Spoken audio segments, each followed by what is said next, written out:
जी जनाब, इस क्वेश्चन को डिस्कस करते हैं। बच्चों को इस क्वेश्चन में प्रॉब्लम आ रही होती है, तो मैंने ये सोचा है कि एक ही दफ़ा तमाम बच्चों के लिए इस वीडियो को रिकॉर्ड कर दिया जाए। देखें, क्वेश्चन ये है कि if y is equal to 2/x, ये जनाब आपका फंक्शन है और आपसे पूछा ये गया है कि आपने जो सेकंड डेरिवेटिव है किसी भी इस इक्वेशन का, इस फंक्शन का, इसको 1/2 से मल्टीप्लाई करना है और उसमें y ऐड करना है। ठीक है जी, तो क्या आंसर आएगा? This is your requirement. If y is equal to 2/x then y plus 1/2 और सेकंड डेरिवेटिव अगर इसके साथ मल्टीप्लाई कर दिया जाए तो क्या आंसर आता है।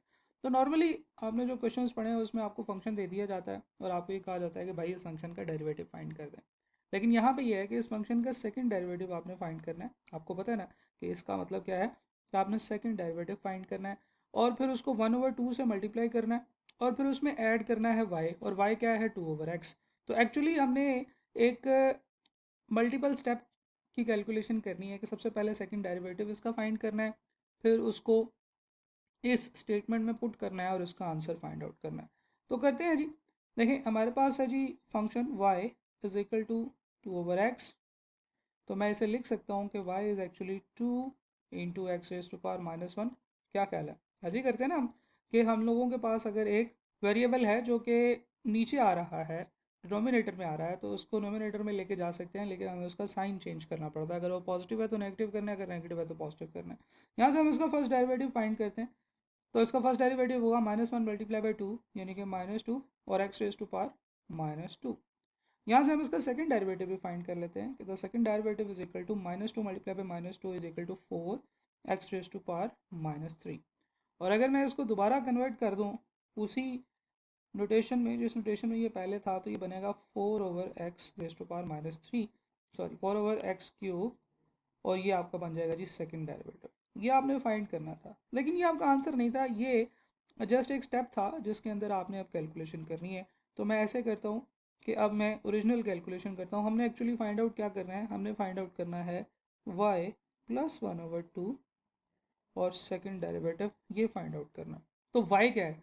y है जनाब 2/x दिया हुआ, प्लस 1/2। सेकंड डेरिवेटिव इसका क्या है जो भी हमने निकाला है? 4/x cube. तो ये इसके साथ मल्टीप्लाई हो जाएगा 4/x raise to power 3। Okay, अब ये दो इस 4 से कट सकता है क्योंकि ये सारा प्लस के बाद है। ठीक है ना जी, ये सारा प्लस के बाद है। ठीक है, अच्छा, इसमें से ये बन जाएगा 2/x क्यूब। तो हमारे पास जो आंसर आ रहा है that is actually equal to 2/x plus 2/x cube. अब यहाँ पे जो हमने करना है वो ये करना है कि हम 2/x कॉमन ले सकते हैं। तो हमने यहाँ से 2/x कॉमन लिया, तो इस साइड पे बच गया 1, और यहाँ पे 2 क्योंकि कॉमन चला गया तो ऊपर बच जाएगा 1, और एक्स क्यूब में से एक्स के लिए आपका कॉमन चला गया।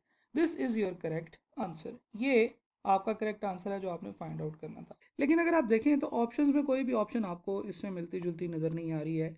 आपको ये एक ऑप्शन ए है 2+x/x, 2+2x/x², और इस तरीके से, तो आपको लग रहा है कि शायद इनमें से कोई ऑप्शन नहीं है, and you are very much inclined to tick on none of these.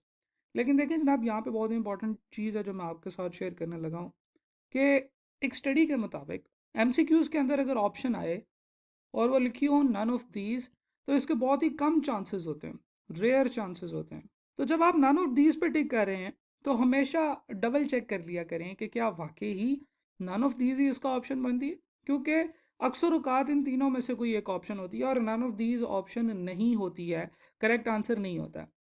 जैसे अगर आप इसको देखें गौर से और ऑप्शन सी को देखें तो ये आपको तकरीबन एक जैसी चीज़ें लग रही हैं। सही है ना जी? तो मैं आपको यहाँ से ऑप्शन डी तक मूव आउट करने की कोशिश करता हूँ। देखें, ये वाली स्टेटमेंट, ये वाली स्टेटमेंट, ये वाली स्टेटमेंट, ये सारे आंसर्स हैं। बस आप इसको अब सिंप्लीफाई कर रहे हैं। अगर आंसर की बात थी तो अगर आप सिर्फ और सिर्फ ये इतनी स्टेटमेंट लिख देते तो आपका आंसर करेक्ट होता। लेकिन अब आप इसको थोड़ा मज़ीद सिंप्लीफाई करोगे, और सिंप्लीफिकेशन के दौरान सबसे पहले मैं क्या करता हूँ, मैं कहता हूँ जनाब ये तो 2/x है, ये 1 ही ठीक है, और ये जो x रेज टू पावर 2 है, ऊपर 1 है, तो मैं क्यों ना इसको x रेज टू पावर -2 लिख दूँ। क्या ख्याल है? ये काम हमने इससे पहले भी किया। जब हमारे पास 2/x था तो फिर हमने इसको x raise to power 2 into x raise to power -1 कर दिया, और फिर इसी तरह का काम एक और दफ़ा किया जब हमारे पास 4x⁻³ था, तो हमने इसको 4/x³ कर लिया था। अच्छा, तो अगर ये दोनों आपस में मल्टीप्लाई हो रहे हैं तो मैं बहुत ईजीली ये भी कह सकता हूँ कि 2 × 1 + x² डिवाइडेड बाय x, ये इसके इक्वल है। तो this is your option number C जो हमें चाहिए थी, और हम नन ऑफ दीज को टिक नहीं करेंगे बल्कि ऑप्शन सी को टिक करेंगे। This is your answer.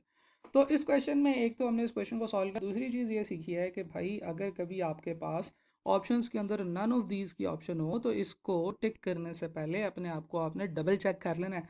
आपने मेक श्योर कर लेना है कि वाकई ही ये तमाम ऑप्शंस जो हैं ये गलत हैं, फिर ही आपने नन ऑफ दीज के ऊपर टिक करना है।